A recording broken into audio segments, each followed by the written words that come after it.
tinggal Kiai betugasna ngadoakeun kumaha mestina sangat berperan di Indonesia Kiai ulah disangka henteu berperan kamari berangkat para santri jeung para kiai nu nutup nu nahan kiai keneh bae tapi di urang nu berangkat kiai nu nahan kiai sebab nu ngendalikeun ge kiai saat ieu kuari geus mulai deui bae tantangan ka kiai sebab gaib istana mulai geus teu betah deui badatang deui bae ka kiai Bismillahirrahmanirrahim deres bupati polisi abri diiring-iring ka neraka pantes kiai diiring-iring ka neraka moal ngan moal aya paling 1 2 3 4 5 6 7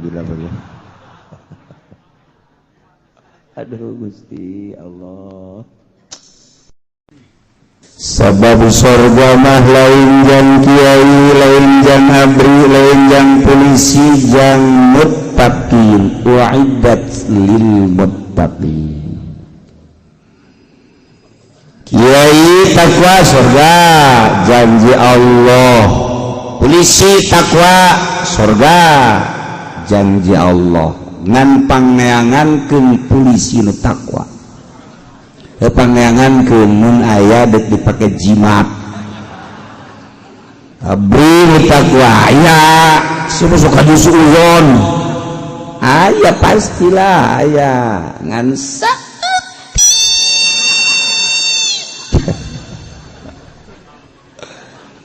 abri takwa bupati takwa huwese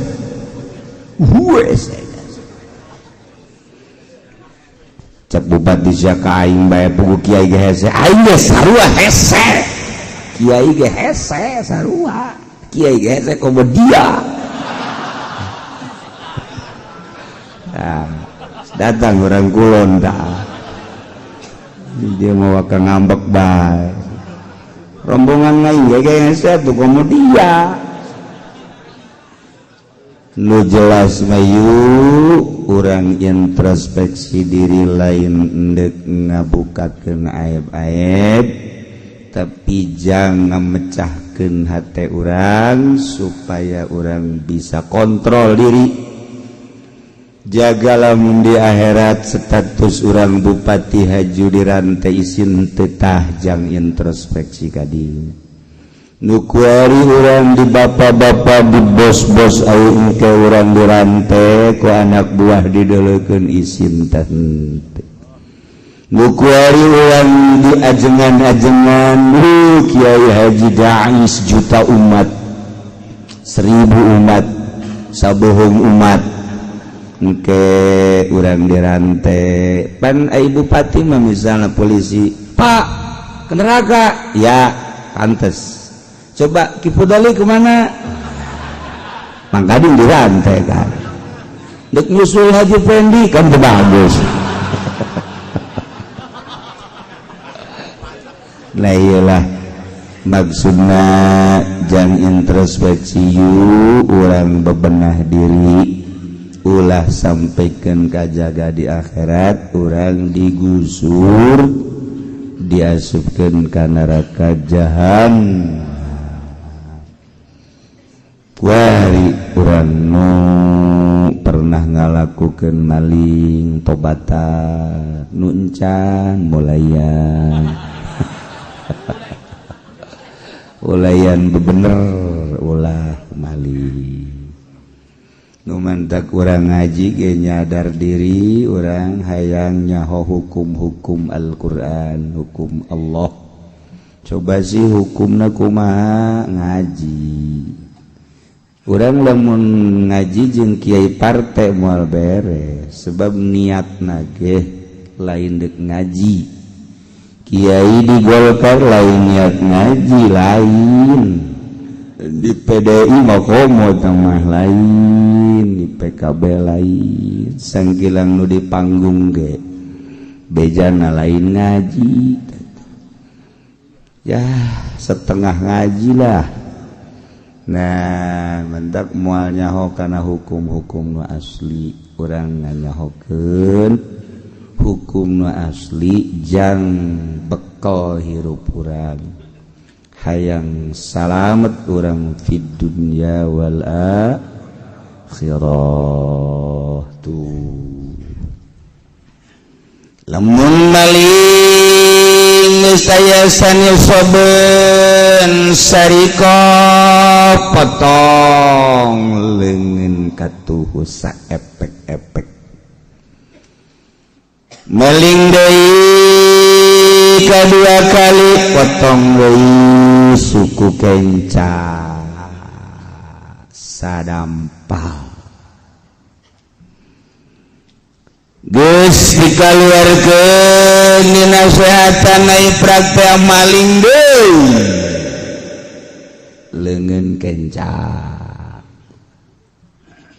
suganda mandek eureun maling deui ya suku katuh copet pemalingan gasir korupsi seperti etalah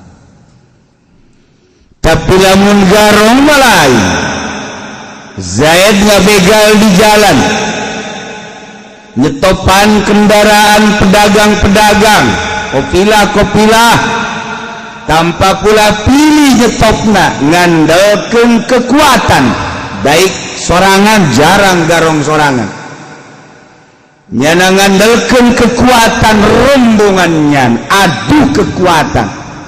Nah ieu mah lamun beunang ku nagara setelah dicek bener nyana sok ngalakukeun pembegalan seperti eta sangsina sakaligus nya mah potong leungeun katuhu berikut suku kenca sakaligus lamun nyana masih keneh ngagarong keneh beunang deui leungeun kenca jeung suku katuh Masya Allah lamun sanksi Al-Quran ieu sanksi syara ieu hukum ieu dilakukan di Indonesia asana polisi areueuh leungeunnan abri areueuh leungeunnan loba bupati leungeunnan jeung gubernur termasuk kiai kiai sih cenah maling di mana duit sholawat pilok dikeluarkan kabeh ya tuh ala kadar tuh batu nah maling batu di mana bebabari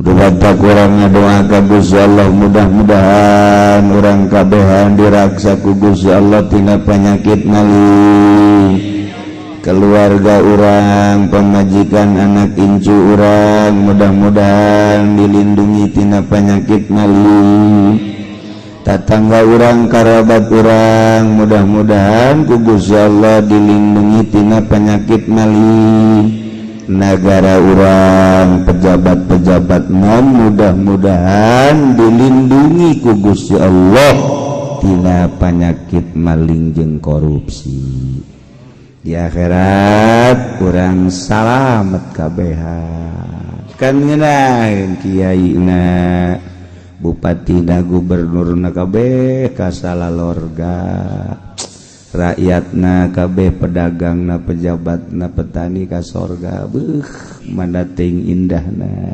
meureunana ngomong mah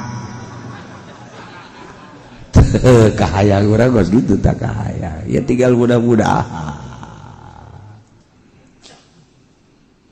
kuari lamun aya begal ngahadang di jalan aiheg begitu dihadang teh sajabat tiartana dibegal dicokot nyawanya dibunuh Masya Allah 2 lipat kabair nya harta dirampasnya nyawa Gusti Allah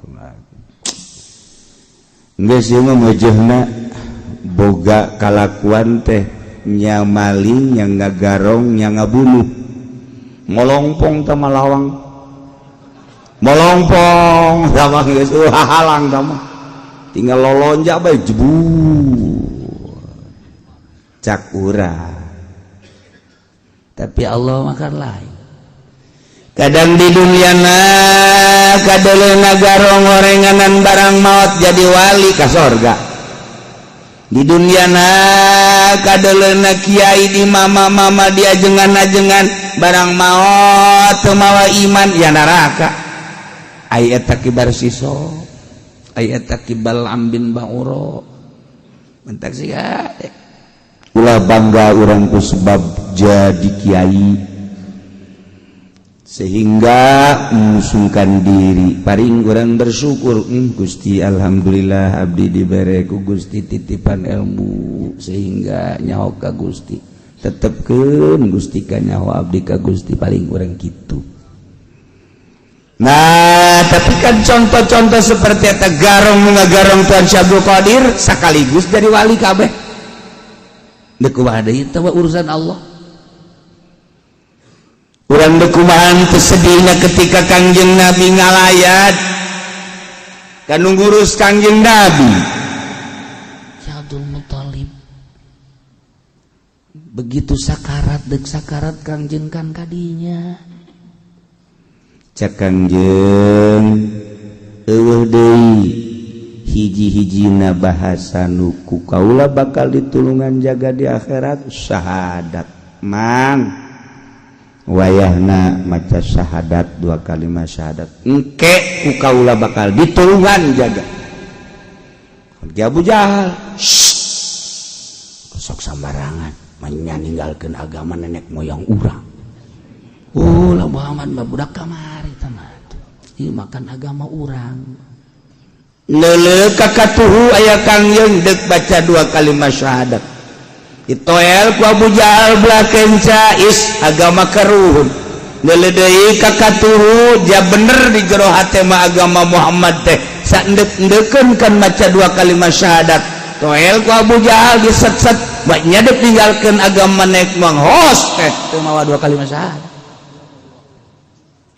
ceuripan Kangjeng teh ngarumas Masya Allah nungurusan abdi Gusti mun ceuk bahasa urang mah tega-tega teuing Gusti atuh ti leutik abdi diurusan ku anjeunna bisa jadi kieu teh kapan sabab urusan anjeunna musikin deuk nyerang teh kapan nu ngahadangna teh kan anjeunna secara zahir nu nyalametkeun teh anjeunna tapi Gusti make jeung henteu dibere bisa ngucap 2 kalimat syahadat turun ayat innaka la tahdi man ahbabta walakinallaha yahdi may yasha wa huwa a'lamu bil muhtadin Muhammad innaka la tahdi sanjana anjeun teu bisa mere hidayah man ahbabta ka jelema nu ku anjeun dipake ka cinta sahabai walakinallaha yahdi may yasha tetapi Allah nu mere hidayah mah hak peto Gusti tah mah prerogatif Gusti mentak urang alhamdulillahirabbil alamin jauh masa urang ka Kangjeng 14 abad nu silam tapi informasi datang ka urang teh hese beleke iman jauh negara orang Indonesia ke Mekah mesti naik kapal laut baheula sabulan belah dia setengah bulan ku udara 12 jam ayeuna 9 jam betapa jauhna tetapi hidayah datang ka kemenang salah saeutik hidayah anu geus nempel di jero hate urang kakarak ahok nistakeun saeutik ge berangkat kabeh mun teu ditahan mah kan nini ngan ditahan bae ulah can wayah ulah waka mun kamari kiai kabeh siap atuh kosong nagara asana istana pindah sana dibeleuman ngan ditahan ulah eta naon eta teh berangkat tina hidayah teu kuat aing mah ngadenge penistaan teu kuat aing mah ngadenge pencaci makian terhadap Al-Qur'anul Karim ditaruhkeun Jawa jeung teuing aing mah paeh penting menang ridho Allah. Ni bae ge deuk berangkat. Aki-aki deuk berangkat ngadon kari di ditu. Eta sia ieu mah lain lakon sia ieu mah. Eta neuk bae cek nini resep bae cenah deuleu polisi karasep cek cenah teh. Sia mah lain demo buru deuk bobogohan. Tapi berangkat tidak hidayah mal bisa katahan. Lamun kamali teh diulah-ulah ku polisi beak ujianna ngan masih boga perhitungan kekek naonan helanan kekek naonan helanan kaula. Nah ieu lain masalah demo berangkat jeung teu berangkat tetapi mahalna hidayah. Jak polisi ge ceurik hatena mah sabenerna mah.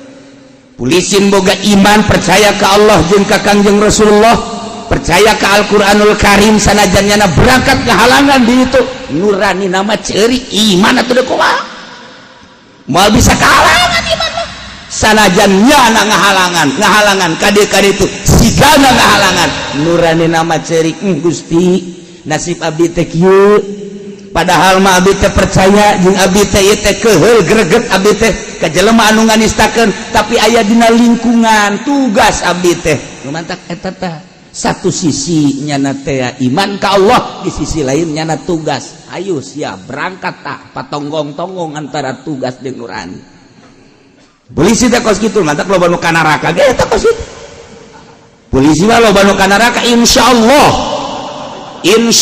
loba nu ka neraka eta masalahna ai urang mah pan bisa aing mah siap bae tapi kan polisi mah teu bisa aing tugas ya geus kumaha orang apa lamun leuleum biduan goblok teh si biduan tolol polisi mah penghalangan pengamanan ini harus diamankan atuh sia ngamankeun ge ulah neuleuh ka ditu atuh enggak bisa dong cek yang harus dilihat ini bagaimana muternya polisi tapi kan lamun polisi negara acak-acakan dalam negeri kumaha lamun polisi tanu batak urang mah geus sakieu bae urang mah nuhun ka Gusti Allah urang kabehan di negara Indonesia masih keneh dilindungi ditangtayungan ku Gusti Allah Subhanahu wa ta'ala. Terakhir kakarak kukula dicaritakeun jalan ceritana. Ya polisi gitu jauh. Teu jauh jangan tugas. Kamari tah saha anu ngendalikeun abri saha anu ngendalikeun polisi atuh teu jauh sarua bae polisi dihandap mah sapira berangkat tahan jangan jangan mah sapira kebodongkol teu jauh saha tah anu ngendalikeun engke bakal da nu kolot mal kaburu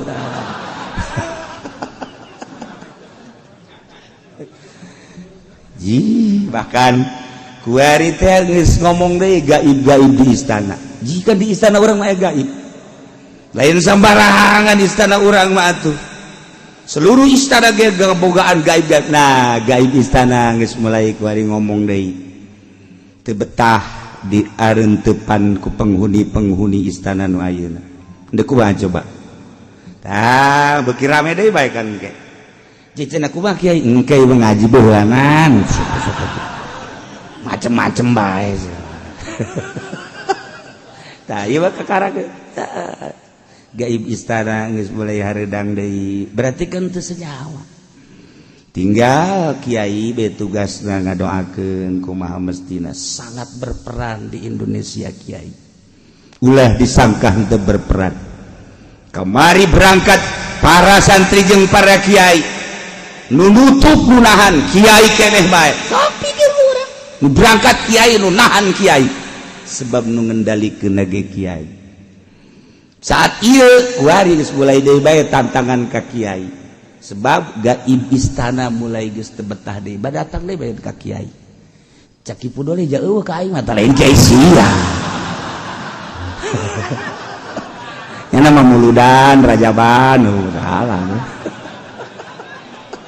maksudna jauh cenah cak kieu engke bae cenah mah nyaho beres inilah Indonesia teh bisa sembarangan di Indonesia macem-macem di Indonesia nuku kula diceritakeun Surabaya, Jawa Tengah, Jawa Barat termasuk Banten. Duh, geus keur kararieu bae dak iradak.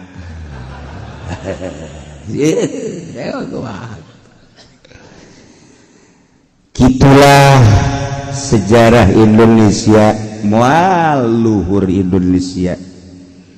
Belanda datang ke urang, Inggris datang ke urang, kuari Arab teu semata-mata datang ke urang, lamun lain gerak Allah aya hikmah jeung rahasia di balik eta. Da ieu mah hukum-hukum Islam, nagara mana kuari anu eksis ngalaksanakeun hukum Islam. Sebab kabeh kuari terkontaminasi. Urang jadi negara liberal kabeh, walaupun Timur Tengah eleh urang saat ieu. Kekalahan urang sejak dikuasai ku zaman Wali Songo 1 abad kurang, kuari terus berangsur makin parah. Secara praktis di negara eueuh nu ngalaksanakeun hukum Islam secara total, walaupun mayoritas bangsana adalah menganut agama Islam model di Indonesia. Masalah nu penting mah urang mah aman, tentrem, bisa usaha, bisa ngalobaan anak, bisa ibadah, kalayan indah tentrem menuju Allah Subhanahu wa taala. Sakitu bae geus tabaja negara wagayan tanggung jawab masing-masing. Kuari Zaid Garong begitu menang mangsa, hartana sikap jelemana tembak barang dideuleuh horeng anakna. Ceki Zaid jadi masih kholi horeng anak ai dia bae tah. Eta kumaha lamun ieu Zaid beunang ku nagara adili di meja hijau, tentang kegarongan ada nyata, tentang pembunuhan ada nyata. Nah, ieu Ki Zaid teh apa dikenakeun sanksi bunuh deui walaupun ka anak. Ieu kan masalahna wa qatlul qati yughallabu fihi ma'nal qisas wa fi qaulin al-had. Jadi qati tarik anu ngebunuh yakni begal, ieu engke hukumna dilindihkeun kana hukum qisas. Geus lamun hukum qisas, hukum kemanusiaan. Ceuk sakaol hukum had, lamun hukum had hukum Allah.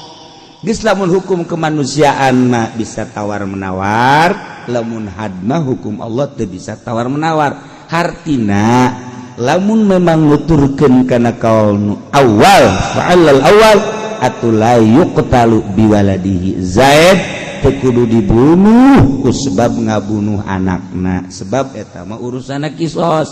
Geus atuh ku sebab qisas teh bisa dilaksanakeun mulain sadara. Adapun bapak maehan anak, bapak teu kudu dipaehan, anak maehan bapak, anak teu kudu dipaehan. Kitulah qisas mah di luar daripada darah sorangan. Geus atuh lamun Zaid jadi begal, kemudian ngabegal hiji jelema, cokot hartana, geus puguh tama sangsina, sungsang. Kemudian soal pembunuhan anak, begitu diteliti anakna ceuk nurutkeun kaul awal la yuqtalu biwaladi. Tetapi cekal kadua mah ieu mah hadurusanana geus kulantaran had atuh tetep kudu dilaksanakeun. Paeh-paehan deui. Tergantung kumaha nerapkeunana engke di sebuah negara. Omong kosong ieu mah urang. Di jero-jero ge omong kosong ieu mah. Pelaksanaan teu aya di urang mah. Nu mabok sakadar dipanggil terus dibui atau interogasi setelah dibuih sebulan 2 bulan sogok keluar deh. Ieu hukum Indonesia. Alhamdulillahirabbil alamin wassalatu wassalamu ala asyrofil anbiya'i wal mursalin. Seperti kos gitu. Terus naon bae ge di urang mah hukum teh bisa dilumerkeun make duit 3 tahun sogok jadilah 1 tahun. Lamun nu boga duit nu teu boga duit nambahan hukum 3 tahun ya 7 tahun kapohoan masuk gitu lah. Di Indonesia wakos gitu nyanggakeun sadaya-daya kanu boga hukum hakim jaksa polisi ya terutama RI 1 mejeuna jang lelecehan di neraka jahanam. Inggih surah, masya Allah. Lamun engke urang digiring ti kuburan ka mahsyar, mangkading kapan eueuh nu make pakaian kabeh ge. Amal nutur-nutur urang kabeh.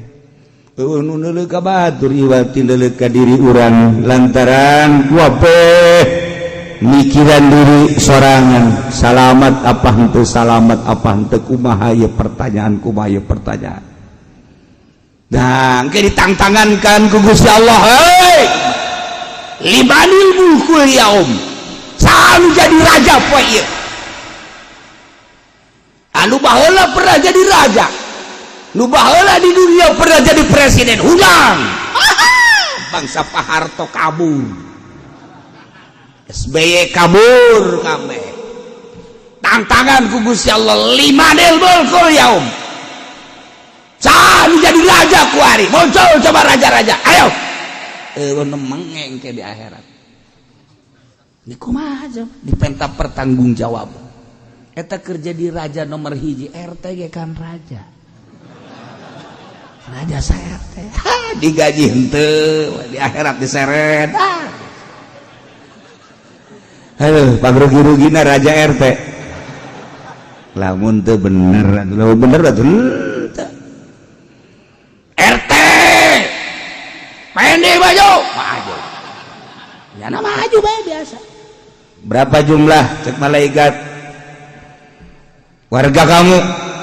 Jumlah warga saya sekitar bangsa ada 500. Berapa yang janda? Janda tua ada 15, janda muda itu mah selalu di rumah saya. Tepatnya ada jawabnya. Mainan saya, Pak. Nah, iyalah urang. Bag sudah ke urang bakal ditanya kabehane kullukum ra'in wa kullukum mas'ulun an ra'iyatih. Kabeh urang pengurus jeung kabeh bakal ditanya tentang pengurusan urang. Urang sebagai bapak rumah tangga urusan pemajikan. Urang sebagai ibu rumah tangga urusan imah tangga. Terus kullukum ra'in wa kullukum mas'ulun an ra'iyati. Si hade urang bakal ditanya jaga ku Gusti Allah. Siapkan pertanyaan-pertanyaan urang. Jawaban-jawaban urang. La yuktalu bidimin kudu dipaehan qati tarik anu ngabunuh kafir zimi walau mata lamun paeh sikoti Zaid seorang begal kemudian nyanang begal dicokot hartana eta jelema tur dibunuh. Setelah diinterogasi ternyata Zaid melakukan pembegalan di samping mengambil harta juga melakukan pembunuhan, berarti Zaid harus dibunuh. Dengan keputusan hukum sanksi akan dilaksanakan eksekusi pembunuhan terhadap Zaid yang telah melaksanakan pembegalan harta dan nyawa. Maka Zaid ditentukan hari Sabtu akan dibunuh. Perbo pae. Ki Zaid perbo pae jantung kena. Wah, ieu mah jawara. Jawara masih kena lemah jantung, ulah ka jadi jawara. Kumaha mun eleh main. Bisa ngagoler di lapaknya atuh. Jawara mah teh aya anu lemah jantung, gimana lemah jantung parah ieu jawara. Jawara mah sanajan eleh main tetep bae, ayo main, jangan. Mana duitna ulah waka jaritakeun duit, main sia masang heula goblok beureunan sia. Teh jawara kakarak ge. Takol sia ku aing. Moal pati-pati aing ngagelar di lamun teu boga duit, buku teu boga duit cenah. Jawara eta kos kitu, jawara mah tolol itu. Begitu ngoprok menang itu na hutang sia ku. Jawara mah kos kitu teu boga kaisin, teu lain jawara boga kaisin mah. Ngarana jelema bener. Jawara mah teu boga kaisin jawara mah. Oh, main deui sakali deui. Ah.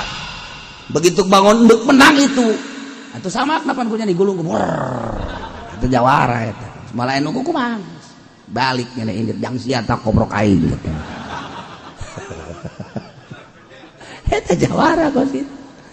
Eueuh lemah jantung, atuh lamun haju eleh lemah jantung ngahep-hep, ulah jadi jawara tapi jadi ustad tah mah.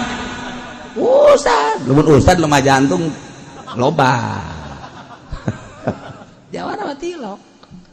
Tahan uji jalan. Tahan banting. Sebab siap ka neraka jawara. Lu ngomong lagi surga jang sia neraka jang aing. Jawara eta nu kos kitu. Terus ngomong-ngomong neraka di hareupeun aing. Mantak aing nu baik mabok daek zina jeung daek main ge ieu teh geus aing mah geus dipersiapkeun jang pinarakaeun. Ngomong lagi geus kos kitu jawara mah tuh.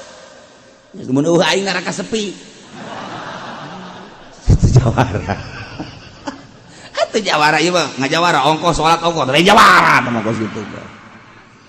Tilok salat jawara mah. Oh. Kecuali haji tobat cara Sayyidina Umar bin Khattab. Wah, kakarak atuh. Teu beunang salah saya tika Kangjeng Nabi ge asal aya Yahudi ngomong macam-macam be ya Rasulullah dani. Kalau ngomong serahkeun ka kula kos kitu ieu. Jawara sedep eta gadegena urang. Siapa Umar aya naon teh? Geus. Lamun aya naon-naon serahkeun ka kula dani ya Rasulullah. Bikeun ka kula. Geus sok ada urusan beheung kula teh mah geus. Sida Umar eta. Kadang-kadang Kangjeng Nabi geus mesem sorangan ka Sida Umar mah.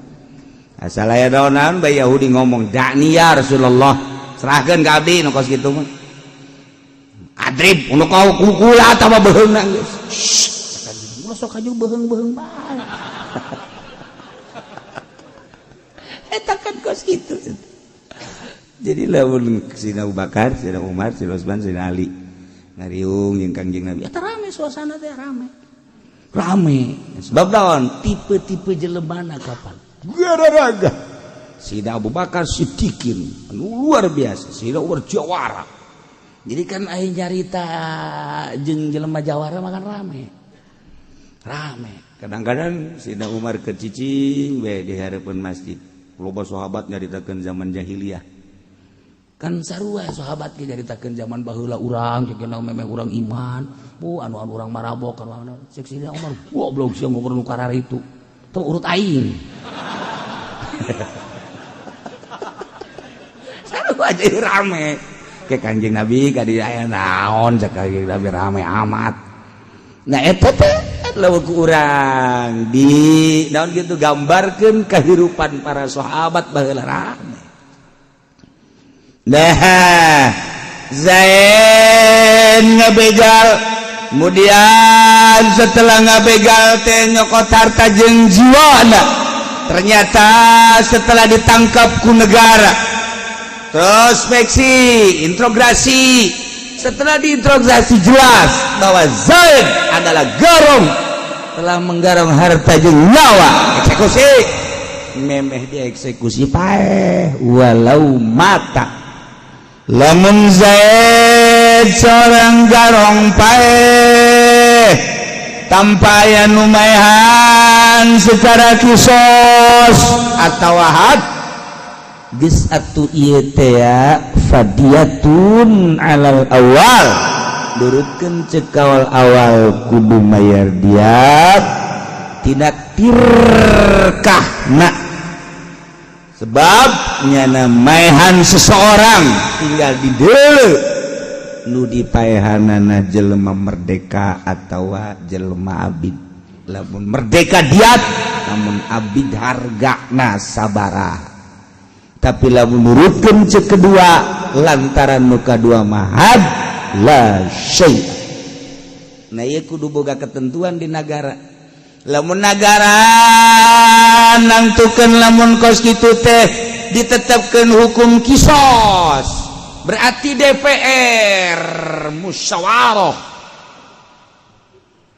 membahas tentang sanksi begal nu ngabegal harta jeung nyawana apakah akan ditetapkan hukum kemanusiaan yakni kisos apakah hukum had langsung hak Allah dengan rame-rame di DPR dibahas untuk dijadikan poin-poin hukum setelah dibahas ternyata timbul hasil musyawarah pembahasan di sebuah negara Indonesia misalnya adalah kisos maka lamun Zaid paeh memeh dibuluh kan nyana encan di kisos ku negara geus paeh ti heula diat berarti lamun memang manehanana di negara ditetapkan hukum had hak Allah berarti memeh dibunuh paeh ti heula la syai' cek mamang teh puyeng aing mah cenah ngaji kos kieu puyeng aing ge puyeng nu majak umos hese keur batu dilaksanakeun batak ngaji kos kieu mah teu kudu didengekeun masalah masalah kos kieu mah sebab eueuh teu dilaksanakeun geus teu kudu didengekeun cek nu nundutan tuh menangan aing cek teh aing mah teu kudu ditita ku kiai geus nundutan ti heula cak du hees atuh hebatan aing aduh ngarenjak bae nundutan sia teh kiai cenah ngomong-ngomong nundutan aing ngarenjak bae tuh mantak Syarif Hidayatullah jadi raja tur jadi wali eta teh bener-bener nya nama urusanana sesuai jeung aturan Al-Qur'anul Karim Syekh Maulana Hasanuddin kitu keneh jadi walinya jadi raja iya itu teu masalah urang jadi raja jadi wali masalah bating presiden urang ge wali si seurih emang sok seurih sia jangan geus nikahkeun sabaraha kali nya eta wali ngaranna sarua jeung si eta wali ge wali eta nya mah saya nagung tagantina peting jeung berang ke peting ke berang bakan tambah panjang peting tambah panjang berang kurang peting kurang berang nah inu kajadian dina planet-planet wa khalaqallahu fis samawati wal ardi berbagai hewan-hewan makhluk-makhluk Allah nuku Allah didamel di langit jeung nuku Allah didamel di bumi Masya Allah makhluk-makhluk nu didamel di langit ku Gusti Allah para malaikat di samping planet-planet anu sejen ya matahari ya bulan ya berbagai bintang anu ngeusian di alam malakut teh eta adalah malaikat wajib urang percaya bahwa Allah ngadamel malaikat teu kahitung jumlahna sakumaha teu kahitungna nikmat wa in ta'udzu nikmatallahi la tuhsuha mal kahitung malaikat kurang maca subhanallah jadi malaikat sungutna aya 10 tina hijina sungut nu 10 cal deui engke jadi malaikat ieu sungutna 10 deui urang sakali maca subhanallah bae ge geus diciptakeun malaikat sabaraha mantap ulah loba-loba maca subhanallah loba-loba urang maca shalawat Allahumma sholli ala sayyidina Muhammad wa ala ali sayyidina Muhammad. Jadilah malaikat lumpat, malaikat teh hiber ka Madinah, lapor ka Kangjeng Nabi. Atuh lamun urang henteu boga kayakinan kos kitu atuh moal maca-maca sholawat. Moal maca sholawat. Allahumma sholli ala sayyidina Muhammad wa ala ali sayyidina Muhammad. Jadi malaikat lumpat ka Madinah lapor. Ieu saha? Abdi sholawat. Sholawat saha? Sholawat Haji Pendi. Dideuleu. Kok jore? Wallah alam geus kos kitu we cegeuna teh. Pasti teu husu kan? Allahumma sholli ala sayyidina Muhammad wa ala ali sayyidina Muhammad. Jadi malaikat lapor. Ieu saha? Abdi sholawat. Sholawat saha? Ki Fudoli. Kok kasep? Siapa we upaya? Jangan betul menang batur kasep heran. Kudu akur jeung nyana batu boal bisa. Atuh batur maca sholawat make ilmu ikhlas. Walah deui bae.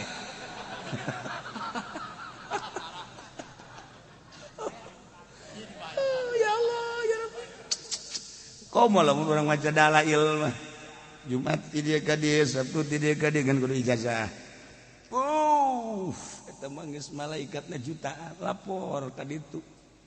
Kanu nyiptakeunana ka Imam Jazuli di Maroko. Jadinya terus ka Kangjeng, ya Allah, ya beda sosok malaikat. Lu tadi mah kos kitu pan tah?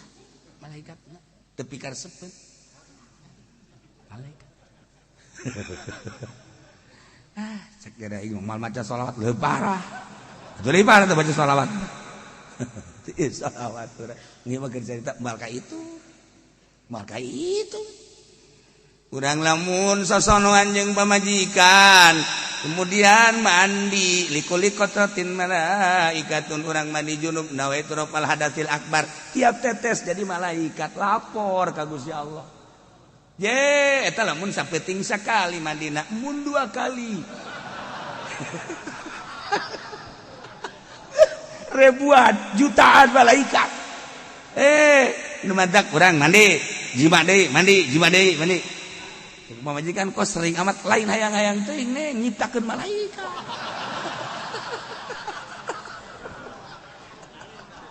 Masya Allah. Likuliqatin malaikatun tiap tetes dari malaikat teh kumaha coba yuk. Malaikat itu malaikat. Allah karim. Nah ieu lagu si Allah nyiptakeun langit jeung anu nyicingan di langit. Penduduk langit teh malaikat. Kangjeng Nabi mah geus pernah nyaba ka langit. Langit ka hiji, langit ka dua, langit ka tilu, langit ka opat, langit ka lima, langit ka genep, langit ka tujuh.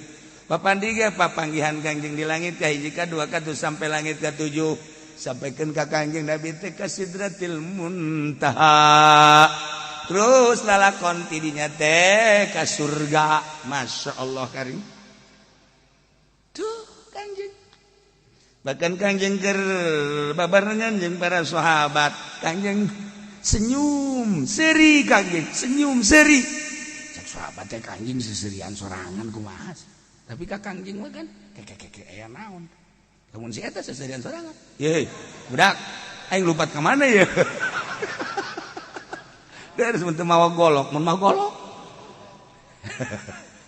Kangjeng masih saja urang tungguan aya naon. Aju Kangjeng Nabi kitu teh leungeunna teh. Kieu tah truk. Beres Kangjeng Nabi biasa ditaruh sahabat. Tuhan, Tuhan tadi seserian kunaon? Cak Kangjeng kula tadi teh diangsongkeun neuli sorga.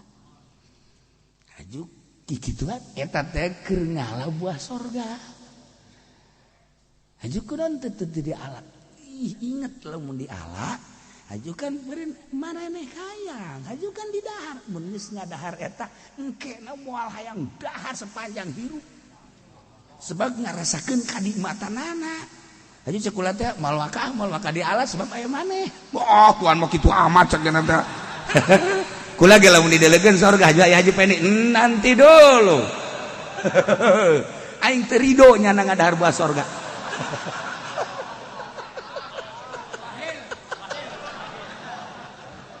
Ya Allah ya Rabbi.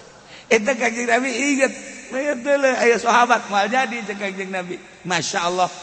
maksudnya geus aya surga karaga pokoknya dipoteskeun hampir beunang jatuh dihareupeun ka Kangjeng ngan ingat encan wayah di dunia kudu ngadahar buah surga eta mah jangan yakinkeun surga geus aya berarti ieu teh geus aya tulisan-tulisanna nu aya di majelis ini teh bakal surga Firdaus surga Aden surga macam-macam geus aya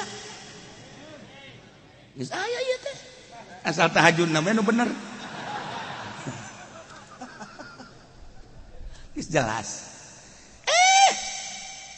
begitu beres Kangjeng Nabi merengut luar biasa pikasieun wajah Kangjeng ngabiri gini kaji naon ieu geus beres Kangjeng Nabi biasa dikesan Tuhan musieun ditinggalikeun neraka insyaallah kalabangna tina seuneu orai tina seuneu kalajengking tina seuneu Kangjeng mah kan ya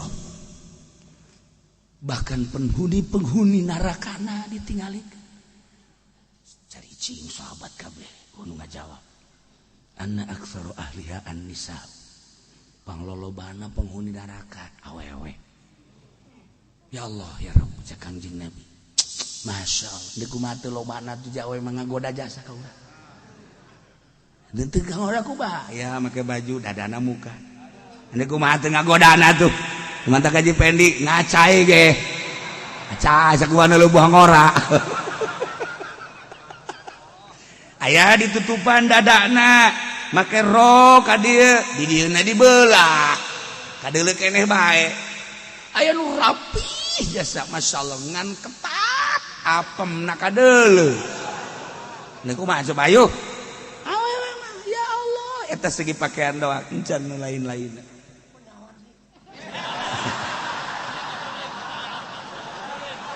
aing mah kabar ti sia teh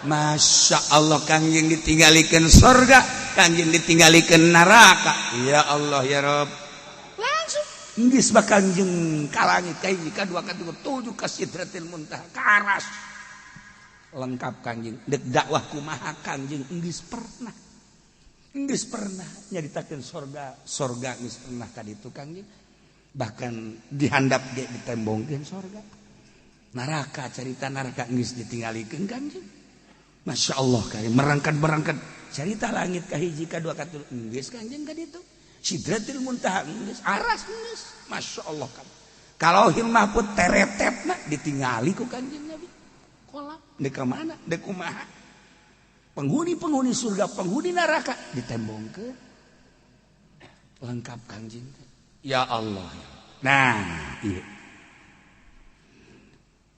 guntagadina peuting jeung berang panjang jeung pendekna peuting jeung berang berikut penghuni langit para malaikat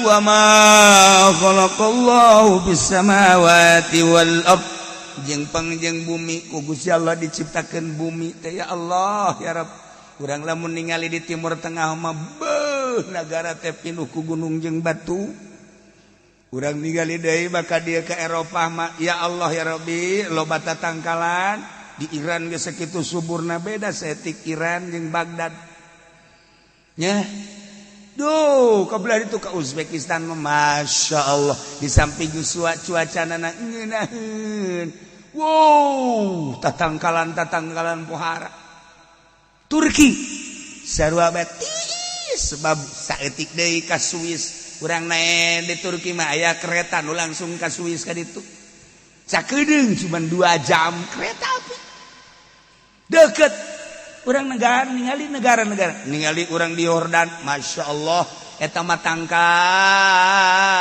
tin jeung zaitun ambalaya nu dina Al-Qur'an jelaskeun watini wazaituni wa turi sinina wa hadzal baladil amin disabak urang ka ditu demi tin demi zaitun wa turi sin gunung Tursina sepanjang di Mesir terus datang ka ditu turun teu saka ka naon gitu garana ka Yerusalem eta gunung Tursina wa Turisina wa hadzal baladil amin maka katingali kan kurang subur amat eta Yordan ya Allah ya Rabb terus berangkat ka ditu ka Yordan katungtung ka makom Abu Ubaidah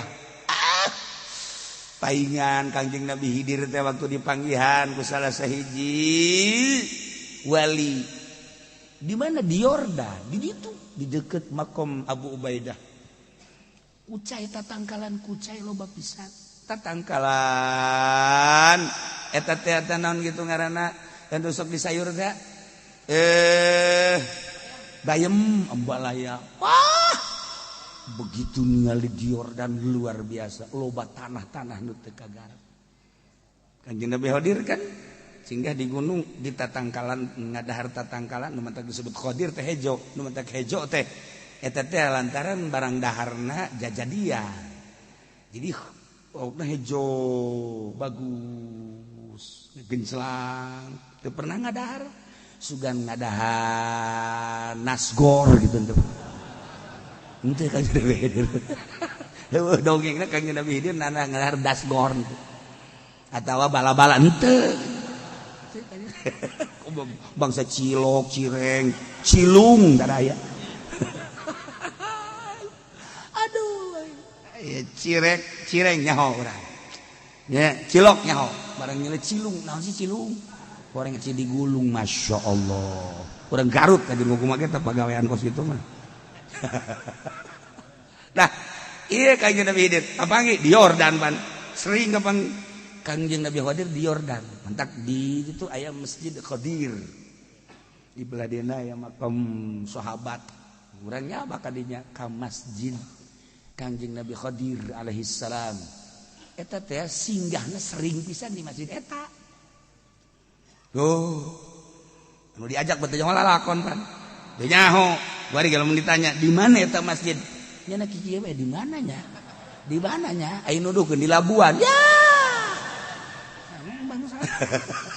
jalur teh jaman naon nya mah tah ieu urang nyere ieu keur carita wa ma khalaqallahu bis samawati wal ard hewan beda-beda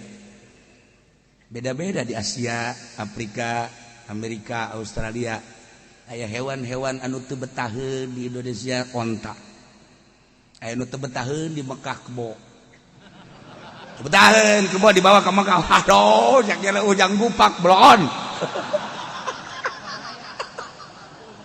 teu betah nya nama biasa gupak atuh teu betah kebo makan kudu gupak bae pannya nama tah onta kitu keneh datang ka dieu nyari tiriseun iris ajeuna yang ngaresep di nu panas bae onta manuk ge sarua bae maha kawasa Allah diciptakeun ku Gusti Allah wa fil ard hewan gunung nu aya di negara urang jeung gunung nu aya di timur tengah berbeda Allah karim bihar laut ada aja beda urang kan kamari ieu teh ka laut anu marajal bahrain yaltaqiyan anu amprok antara ieu cai laut jeung cai darat didinya bagi dua anu baheula Kanjeng Nabi kitu Musa alaihi salam diudag-udag ku Firaun marajal bahrain yaltaqiyan kan itu ningali ya Allah laut merah jeung laut hijau eta bisa teu ngahiji laut teh ieu beureum ieu Kanjeng Nabi Musa diudagkeun teh dinya ngabuktikeun ayat-ayat suci Al-Qur'an kan sieun urang ya Allah ya Rabbi ieu horeng lautna teh sepanjang laut urang teh terus malipit eta maha kawasa Allah teu ngahiji laut cai nu ieu jeung cai nu ieu maha kawasa Allah pohara ieu teh jibal bihar anhar jeung kali-kali anu geus lah Bengawan Furat Bengawan Dajlah eta mah kan di ditu di Baghdad nah nu urang mah sadane eleh ku urang ku sadane mah sahebat-hebatna Bengawan di Baghdad moal aya getek di urang mah getek walulu di Bogor ka dieu naik getek teu jauh urang Baghdad apa itu getek itu adalah awi ditumpuk-tumpuk Itu getek namanya. Ternyata orang Bogor teh dek jualan awi. Teu hararese di urang mah. Geus dijeun getek kabeh. Eueuh di negara mana mah getek. Di urang dong khususon teh. Ye bangawan. Wa asmar jeung bubuahan. Ya Allah ya Rabb. Dek hayang buah naon di Indonesia aya kabeh. Waluh ti mimiti waluh nu leutik datang ka waluh nu gede. Terong ti mimiti terong leutik datang ka terong nu gede. Nu beuleud nu lonjong nu panjang terong di urang aya. Hayu naon deui? Itu tanu paria. Paria teh anu putih nu hejo anu hideung paria di urang aya. Anu cara rendil aya, paria teh nu panjang bae aya, paria teh. Masyaallah. Pohara. Di Amerika mah paling ge paria nada, di urang mah aya paria bos gitu. Tuh, di urang paria nada, di Amerika mah aya. Di urang mah paria belut. Masyaallah. Eta mah kan kudu di batuan, sampai panjang gitu. Mantap kaji penike bobogana pernah di batuan. Nurutan eta meureun sampai panjang. Teu beres sama budak hiji.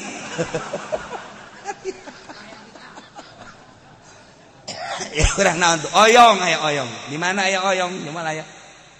Ieu oyong di urang. Ya Allah. Ti mimiti oyong nu leutik datang ka oyong nu segede gede oyong. Herbis. Ayo herbis di mana nu aya moal aya di negara batur herbis.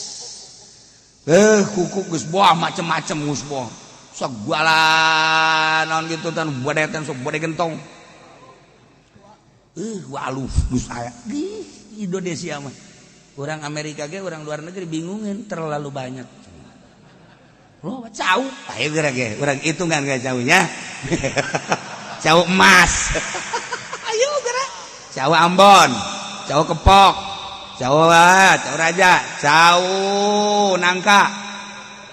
Yo coba tuh. Ayo coba. Kulutuk naon deui? Eta sampai cari sih. Emang orang lembur atuh nyahoan kan. Kami mah orang kota teh nyaho. Cau ya Allah ya Rabb. Datang ke santri di bere mun ngariung di bere cauna cau apu geus teu didahar. Geus teu didahar mah paranti manuk eta ku cangkurileung. Ngadak ceknya emang aing dianggap cangkurileung geus ya.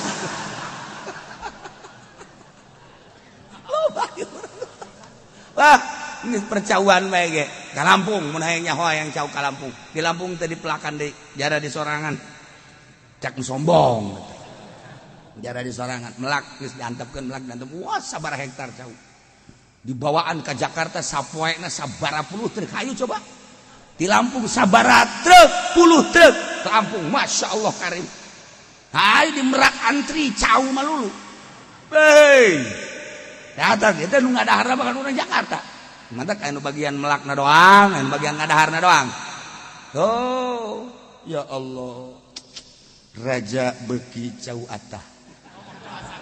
Masak atuh komo nu asa. Mantap eueuh jang rakyat, jang raja kabeh. Nu atah beki, nu asa komo. Sial ta raja goblok. Eta kolot baheula kulon mikot itu dah. Aya hiji raja begina jauh atah cicing beta dongeng teh datang ka dinya doang tah. Ke balik deui nya aya hiji raja begina jauh atah. Urang ngadaengkeun kan kesel. Anu asak atuh komo. Eta dongeng kos kitu teh kolot baheula. Geus sakitu. Aju naon deui atuh geus sakitu cekena.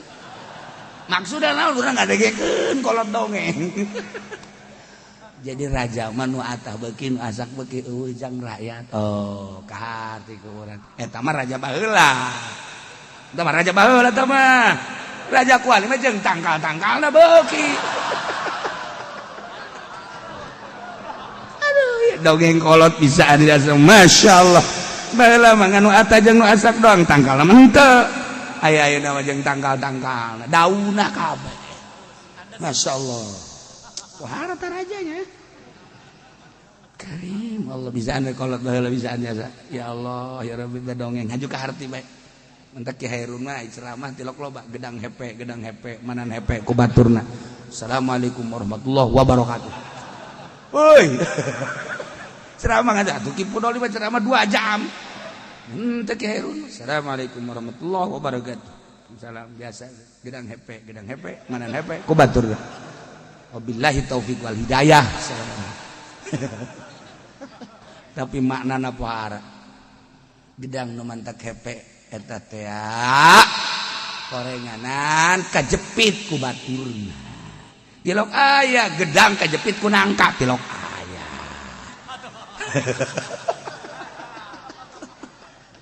Geus kahartikeun ka dieu. Ya Allah ya Rabbi ya masyaallah. Gunta gantina berangjeng peting jeung hewan-hewan dan melku Gusti Allah di langit bentukna malaikat yang berbagai planet Allah ngadamel penduduk bumi jeung nu aya di bumi ti mimiti hewan-hewan berbagai hewan nu ngaran hewan-hewan leuweung ti mimiti nu ngarayap datang tu ngaluncat datang ku nu kerem termasuk manusia oge gunung-gunung laut-laut bergawe bagawan-bagawan bubuahan oge ria jeung lian teh eta pokona mah sakabehna langit jeung eusina bumi jeung eusina la ayatil liqaumi yattaqun eta teh merupakan tanda-tanda kebesaran Allah. Tapi bagi kaum anu sarieun ka Allah, jelema lamun sieun ka Allah pasti merengket lantaran mikir. Kunaon sia cicing we sieun? Jelema lamun teu sieun mah pasti moal cicing di imah. Jelema anu sieun pasti lumpat. Sieun ka maung lumpat menghindar tina maung. Jelema sieun ka gajah lumpat menghindar tina gajah. Jelema sieun tina pocong pasti cicing we di imah. Lumpat menyelamatkan diri cicing di imah. Sia itu henteu ka mamana lockdown sieun aing besi aya corona. Cicing we di imah we lockdown sorangan. Instalasi mah listrik tah mah.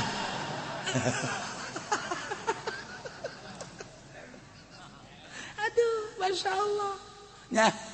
Nah, iya supaya orang terisolir tinu sejen. Jadi berarti orang teh kudu mawas diri, tuh kan? Nah, cicing, sieun ngaranna sieun. Ngejelema teh kudu make masker lantaran sieun. Sieun make masker, heeh. Sieun besi corona lain, kudu besi polisi. Oh, kita polisi. Lain sieun ka corona siapa sieun ka polisi? Bener. Lantaran cenah bejana kudu mere duit 250. Boro-boro jangan anak aing teh dahar. Oh. Jadi macam-macam ku ari make masker teh anu sieun ka corona beneran, anu sieun ka polisi, anu sieun besi henteu meunang nilai di negara. Itu macam-macam teh bagus kitu mah. Nah, geus sabodo teh mah. Nah, nu jelas sieun menghindar urang. Sieun menghindar. Sieun ka neraka, sieun. Ngeridit terus. Teka harti kan jelema nu sieun ka neraka tapi masih ngeridit keneh. Teka harti berarti ngana teh ngangsongkeun diri sarua jeung kieu. Gusti abdi teh ngeridit, abdi teh apal cak kiai teh, ieu teh ngeridit modal kieu teh dua harga. Ieu teh haram hukumna sebab riba, tapi abdi deuk ngalawan bae ka Gusti mangga besi ku abdi deuk dikejeburkeun ka neraka mah ieu mangga. Sarua jeung kitu. Jelema nu ngeridit sarua jeung mangga-manggakeun dirina ka neraka. Itu kumaha coba ya? Ayo kumaha? Ieu kan kabeh majority. Marici. Ngeridit kabeh. Sia. Ayo udah kumaha?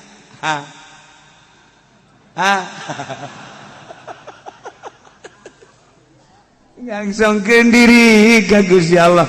Jelema anu sieun ka neraka makan menghindar tina neraka. Makalah aturan-aturan syariat. Iyalah bagi jelema anu sieun ka Gusti Allah pasti berpikir itu langit sahanu nyiptakeun lumpat ke mana bae pasti Allah. Itu panon poe sahanu nyiptakeun pasti Allah. Itu bulan sahanu nyiptakeun pasti Allah. Dongeng-dongeng nata di ditu teh kapan loba aya makhluk aku malaikat sanu Allah. Masya Allah kali kuarima di bumi ayeuna nu urang katingali ngamparna bumi ya Allah nangitakeun sa Allah berpikir ngaranna yattaqun la ayatil liqaumi yattaqun bagi kaum anu takwa sieun ka Allah pasti berpikir itu gunung-gunung Masya Allah satu ketika mah eta gunung teh bitu geuninganna urang nyaho gunung bitu waktu kula di Garut gunung galunggung gitu kabelah dia nama loba gunung nu cek kenean aya anu oyag-oyagan taneuh teh pindah datang ka 1 kilometer maha kawasa Allah dalil tuh urang deuleu Lapindo kamari ieu ban murang teh ke taun mana teh Jawa Timur lewat ka Lapindo kos kitu horeng Lapindo teh ieu ciptaan Allah maafil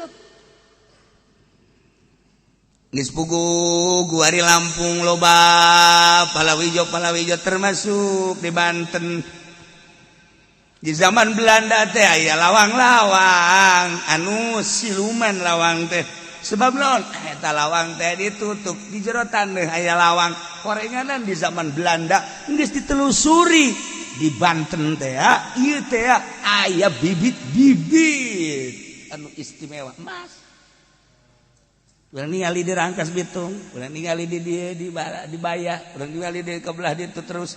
Eta teh kan aya pintu-pintu kecil lamun ku urang ditingali. Nu nyahun kan ditutupan ku Belanda. Nu mantap ketika jalan Serang Banten digali teh kok ieu teh aya sesuatu anu henteu bisa diderot. Begitu ditelusuri digali, ieu teh aya besi di handap.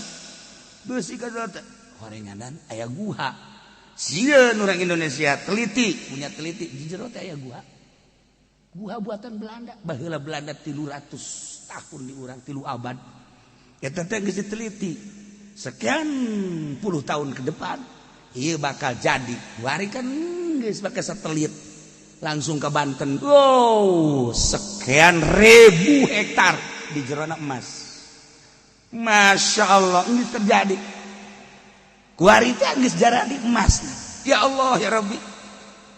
Begitu urang ditelusuri di Jawa mah, ya jelema jadi emas, Mas Tono. Mas Kodir.